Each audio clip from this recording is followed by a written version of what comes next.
Hey everyone, this is Jaime Jo Wright at Mad Lit Musings, and today I have with me a good friend. Hello, Kimberly Woodhouse. Hey, Jamie, my We friend. like we like to hang out on and off screen just a little bit, Just a little bit. just a little bit. But we're here to talk today about you've got so many books out now, but we're here to talk about Set in Stone. We can reference other books too, but primarily Set in Stone is the one that just released this month. Yay. So, and it's book two in and I can't remember the series name now. Treasures of the Earth. Treasures of the Earth. I was Yes, going to say that's right. Treasures of the North. I think that's the Tracy Peterson series. I'm Probably. not sure. I'm probably mixing you guys up. Okay, Treasures of Probably. the Earth. And they're earthly treasures, but they're not like competing against heavenly treasures. But can I be any weirder on this podcast? You'll make me laugh. I try. I try. But we're digging up dinosaurs. We're digging up bones. Yes. Lots of Bones, all the bones. bones, all the That's why bones. it's set in stone. Yep. Yes. Are bones set in stone for dinosaurs? Some of them, the fossilized ones, I Most of the suppose. fossilized layers are actually in rock Okay. because over the Okay. years it's been you That can makes find them sense. in dirt and stuff, but a lot of it they're chiseling through rock to get to the fossils. It's actually really good to think about because in my brain, I'm thinking you're digging up dinosaurs. I'm picturing like you're literally digging up skeletons, but you're actually doing chunks of stone. Mm-hmm. Huh. Yeah, and one of the museums that I visited, because had to go everywhere because that's just how I am with research. I had to I've hit every noticed single one that. of them, I've you know. noticed. And I absolutely loved it. I had two friends with me, and it was 2 weeks. Oh, it was crazy, but it was absolutely wonderful. But there was one place where one of the paleontologists actually let me use their tools No on way. rock, and it made me realize wow. And these are motorized tools, and so what they would have had to have Oh, gone through yeah. before just to get through them. I was like, I would have gotten so bored. I was like, okay, I give up. I'm not getting anywhere. I will tell you a great story about my son that just recently happened. Okay. I was in the kitchen and I kept hearing this chank, chank, chank, chank from down the hall. It sounded like somebody was breaking through a brick wall, but we don't have a brick wall. And I'm like, what is he doing back there in his bedroom? So I go back there and my 11-year-old son is on the floor and he collects rocks. He's got Mm-hmm. this big, like, lake water worn rock from Lake Superior. So it's very flat. And on top of it, he has another rock. And he's got a chisel hammer and he's hammering on this rock with a chisel. I'm like, what are you doing? He goes, Mom, I'm looking for fossils. I love him. I said, you're looking for fossils in your bedroom. And he goes, Mom, you never know. If you break this open, I think there's a shark tooth inside. And he showed me where he thought there was a shark tooth. And I said, you know what? Go for it. And about 3 hours later of chunk, chunk, chunk, he comes out and he goes, yeah, it wasn't a shark tooth. And I said, what was it? He goes, it was just more rock. Just more rock. It I was just love more it. rock. Tell him to look for black Okay. because black, like little fissures, lines, and stuff like that, Hmm. black can be evidence of fossils. I learned that. Ooh. I was like, whoo, that's Ooh. fun because I kept looking at it going, how do you know there's something here? Right. You know? Right. Like, so you just start, like, you're like my son. You just pick up a rock and start banging on it and hope you find something. Yeah. It's like, how do because they can see it. The trained Right. eye, they can see it. I could not. I'm like, huh? Show it to me again. What? What am I looking at? And then they showed me the little bitty black lines. And I was like, Interesting. oh, I see it now. So, Interesting. That's cool. yeah. Well, I was really excited for my son because he and his grandpa were out in the backyard and they found a fossil. It Ooh. was a little seashell. Uh-huh. And he came running back in and he goes, Mom, we found a fossil. And I'm like, now, isn't that interesting that you found a seashell? And he goes, why is that interesting? I said, you're in farmland in rural Wisconsin. We don't have seashells. And he's like, oh, the flood. Yep. He goes, do you think Noah's Ark's water brought it all the way here? And I'm like, that's one theory that I would be apt to agree with. I love it. I love I it. love it. So I knew you'd like that story. So these books have paleontology and Mhm. early hunts for fossils. So tell us a little bit about Set in Stone and Treasures of the Earth. Well, the first book was The Secrets Beneath, Hmm. which I really loved that story because the villain, Was evil, yeah, but lovable. yes, the character who was the villain, he's the Right. one who came to me first, and I felt like I really Mm. understood him, and I thought it was really good to not only show the arc of redemption Hmm. and to have characters, sharing the gospel with him, Right. but also to show his backstory and where he was and why he was the way he was, and understanding what abuse and things does, in people's Hmm. lives, and tackling mental health, Hmm. because I think it's something that we try to avoid a little bit too Yeah, much. agreed. So it was at the beginning. My whole idea for the series was to have women in paleontology kind of from the beginning of when it really took off with the Bone Wars. Okay. And the Bone Wars is a really cool piece of history that a lot of people hadn't heard of. They didn't know much about it.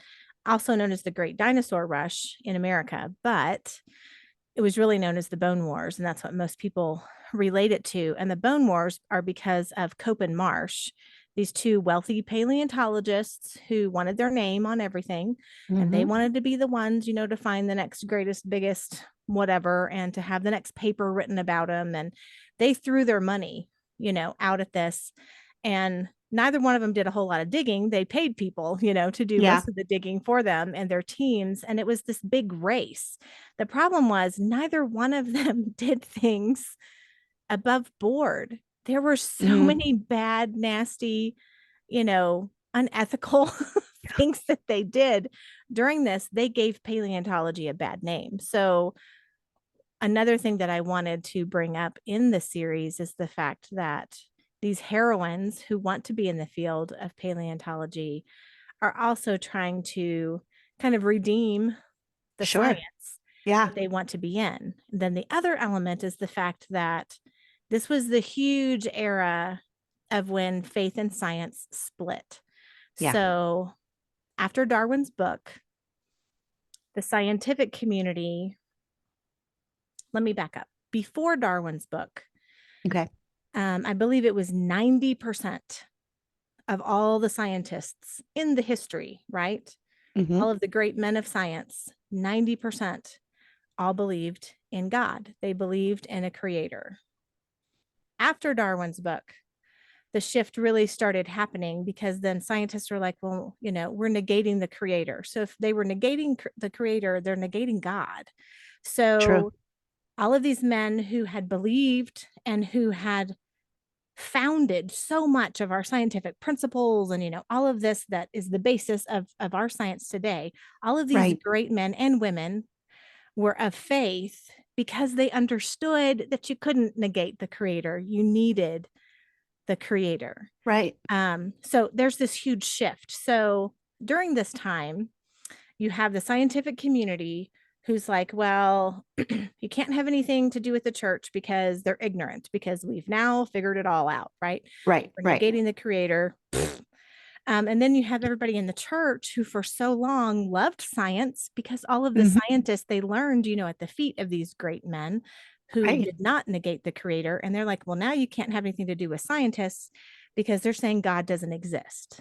Um, so a huge knee jerk reaction on both Yeah. sides. And neither one of them wanted to deal with the other.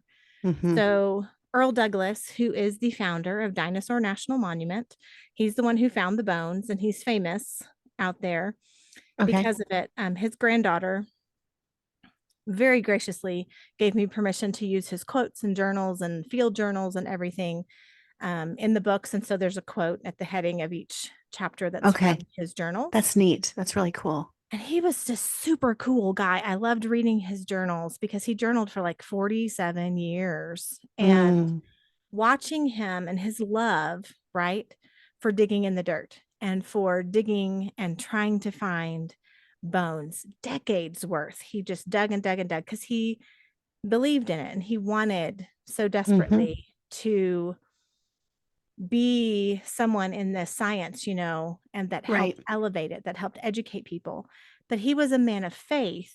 And so reading his journals, you could also see the struggle because of the world that he was in and the Mhm. influences that he had. It was very interesting to see, his own struggle, the roller Right. coaster ride, that he went on with faith and science. So that's what I wanted to bring out. And in the book, Hmm. the first book, we tackled it a little bit, but I tackle it a lot more and set in stone and have some historic documents, in there and lectures that are based off of, historic documents or mention people that were big names, in science and the founders of science. As you can see people trying to figure out, because even back then it was, why can't the two work together? Right. And there had been this big rift. So Hmm. for thousands of years, they had worked together. Then there's this huge rift, and they're like this. So you can see people trying to come back together. So Right. Martha Jankowski is the heroine, and she has her own dinosaur dig in set in stone because she comes from a very wealthy family. Aha. Her dad had been a paleontologist and had gotten injured. Her mother, very high society, did not want her daughter doing this, but eventually they just kind of gave in. It's like, you can do whatever you want. So, Hmm. Hmm. they bought her land and, everything so that she could do her thing, because her mom's like, yeah, just, keep it quiet and it'll be fine. Right. Right. And so then you have Jacob, who's the hero who comes in, who is not from a wealthy background. And his family knew Dwight Moody, and they were good friends Oh, with sure. him back in Hmm. Illinois, this pastor. And Hmm. so he'd had a lot of this great pastor mentoring, pouring into him. And he is a man of faith, but he also loves paleontology. So he has been working at digs and other things to pay his way through school so that he can Hmm. become a Hmm. paleontologist. And the two of them meet at a lecture. And the lecture is supposed to be talking about faith and science.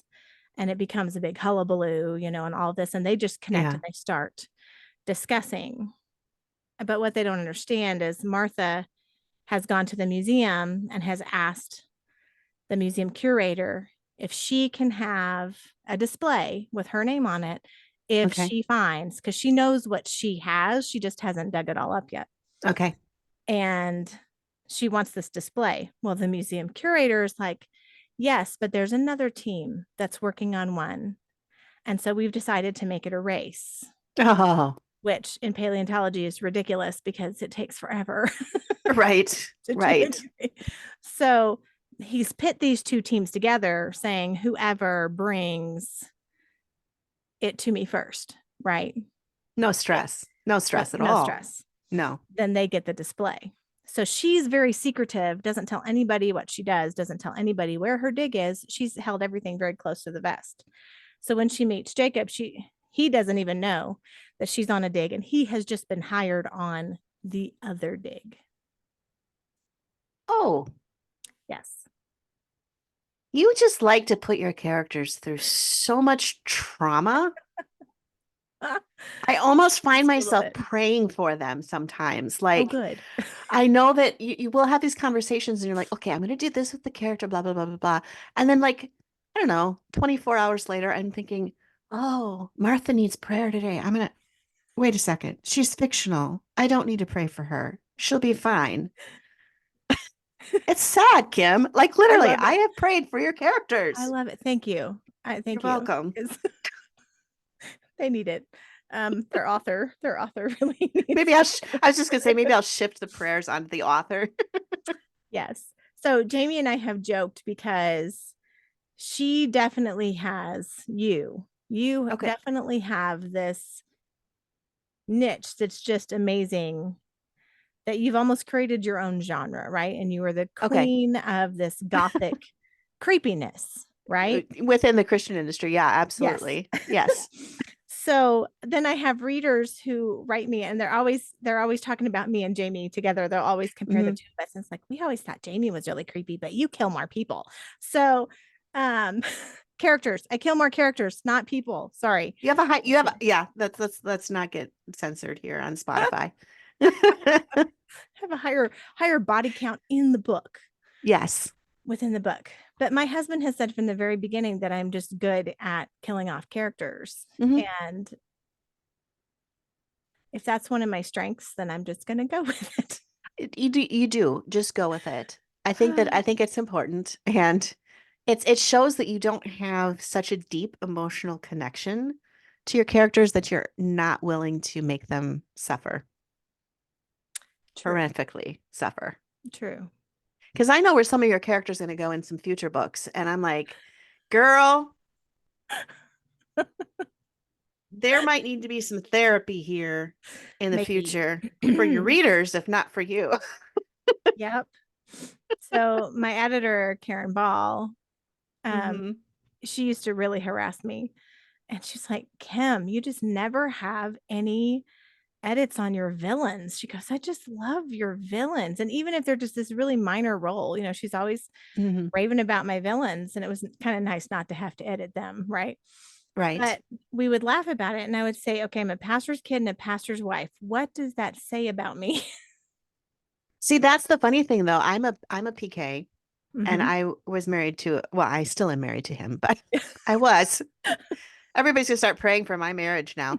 No, my marriage is fine. He used to be a youth pastor.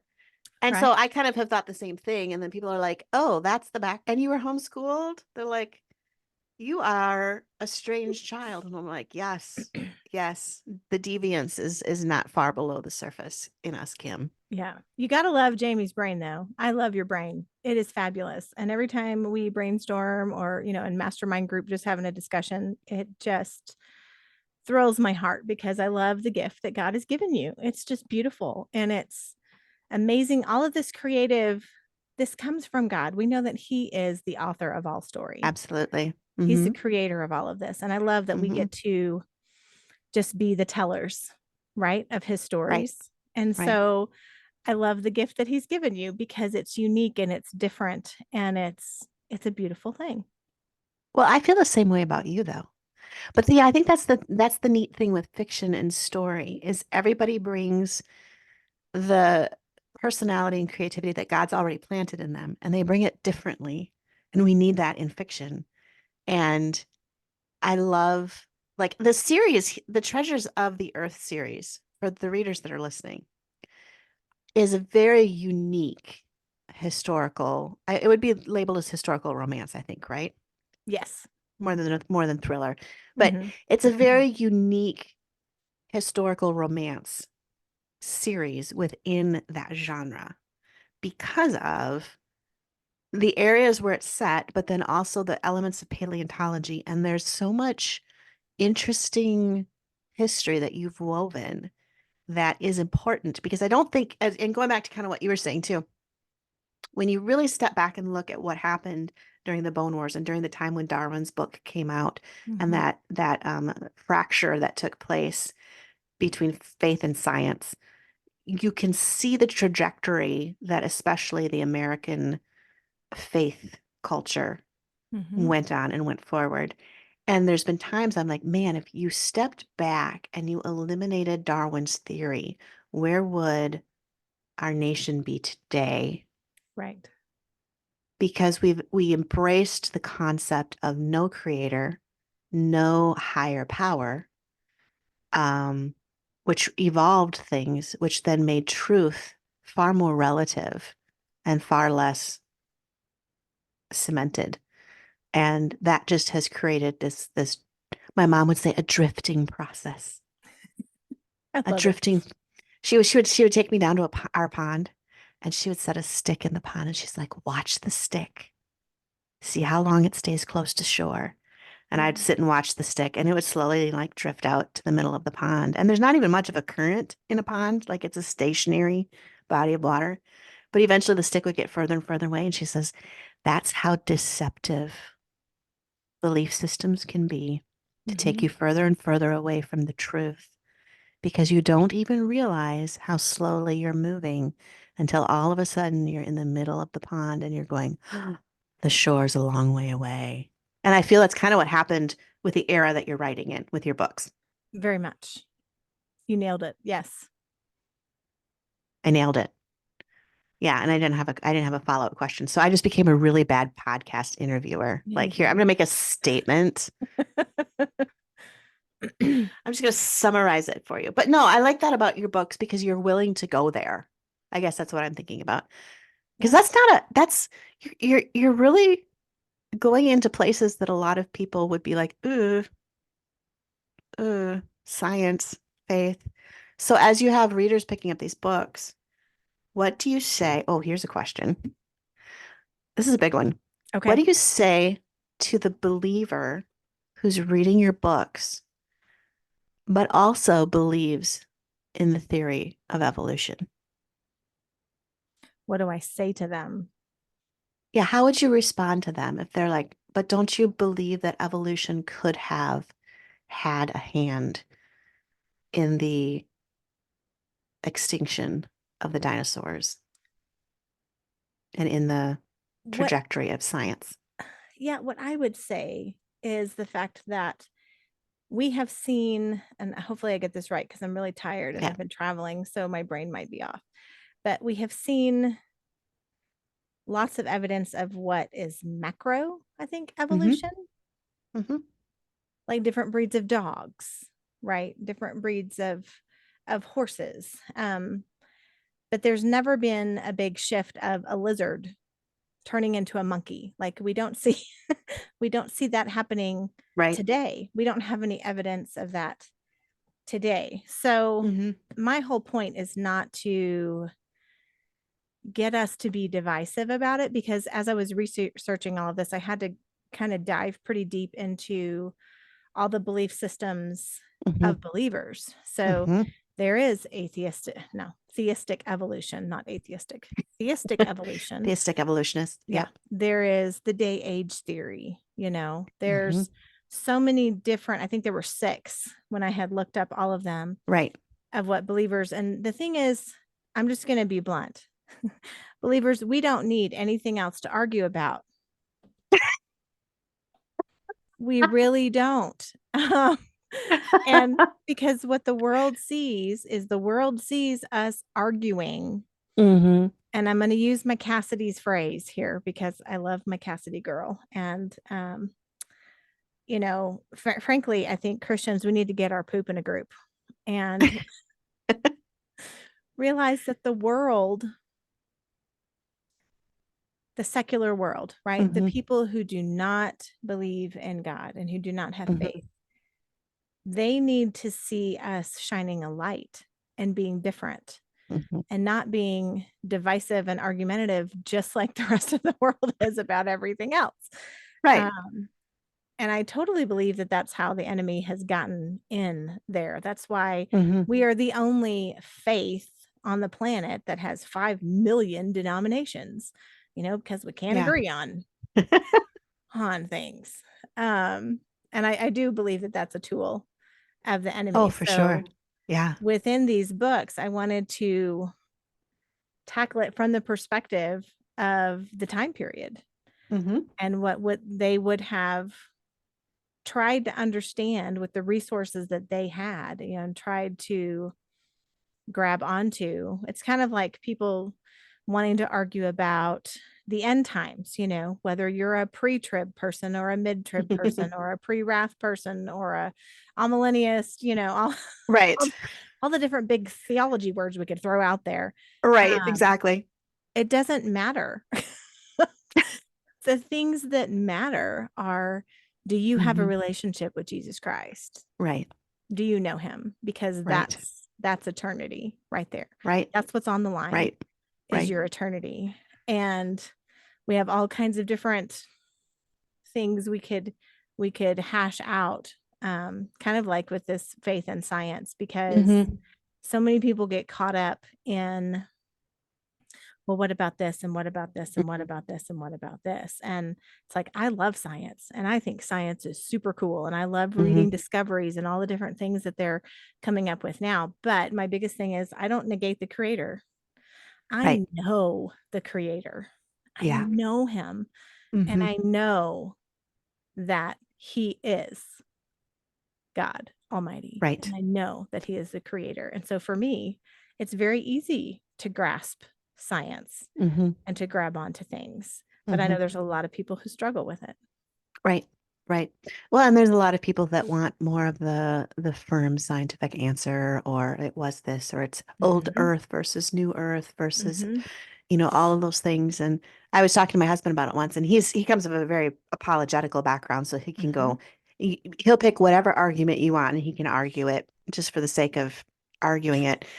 We And need to I'm just remember in, not to get my husband and your husband together because the yeah, two let's of not, them would no, just no. They'll probably have fun, really, right? they would have But my husband will convince a group of people that he's, coming from a completely different point of view than he really actually believes. So hmm it's interesting. It's interesting to hear. But I remember one time I was asking him, I'm like, what do I believe? He goes, what do you mean? I said, so do I believe in a literal 6 days, or do I believe in thousands of years, or what about the million of years theory? And but and I would kind of started stuttering. And he goes, do you believe in the creator? And I said, yeah. And he goes, that's what you need right there. Yep. He's like, because does it matter if God took 6 days or God took 6 million years? God did it. He Yeah. gets the glory for it, and it's on him. And I was like, that's helpful. That's really helpful because it's fun to talk about those subjects, and sometimes it's neat to debate them, and it's interesting to study. It really is interesting to study the different theories and hmm arguments and things. But when you negate God from the picture, Yeah. that's when the danger comes in. hmm I think it's really cool to also hear how different people have come to their own belief system, right? Yeah. Hmm. Which their perspective, because we're all about perspectives in writing. Right. Right. And what was their perspective and why did they land on this? Where did they come, Yeah. Yeah. what shaped them? Because we all know that our environment Hmm. shapes us. Hmm.